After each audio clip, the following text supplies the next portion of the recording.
And I would like to ask you something very specifically, and that is that the Commissioner of Official Languages made a recommendation that funding for the bilingualism bonus should be reallocated to language training, and I'm wondering if you have something to say in response to that recommendation.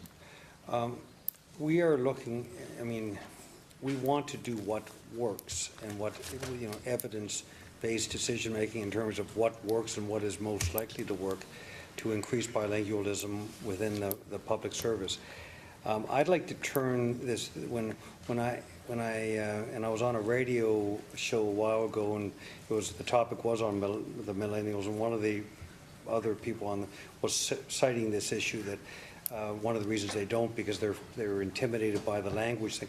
I would like to turn it into an incentive to join the public service, that you actually have the opportunity to become bilingual or deepen your efficacy or your understanding of another language and another culture. This should not be seen as a deterrent. It should be seen as an incentive.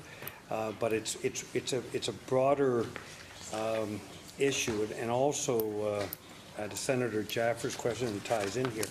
Deputy heads, deputy ministers throughout government have the information, the budgets. They have budgets for language training. It's not the first time that I've heard of competitive factors within that taking money away from this, and this is something I'm concerned with.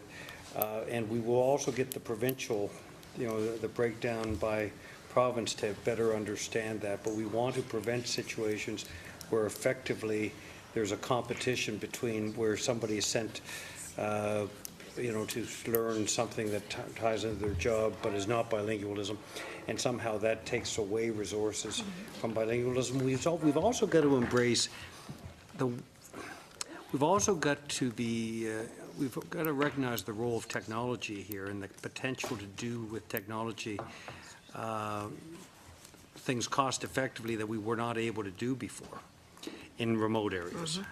And that's something we should not see technology as a way to replace public servants. We should be seeing technology as a way to increase and improve services. And I think far too often in the past, I think technology was seen as a way to cut human resource cost. We should instead see technology as a tool to improve and expand services, including the capacity to learn French. Thank you. Thank you. Sénatrice Gagné, s'il vous plaît. No, there's, but I wanted just to.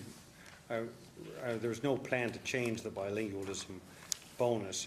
I always consider everything that Graham Fraser says very seriously, but it'll be. But unlike Graham, I haven't been doing what I've been doing for 10 years, so I need to look at this.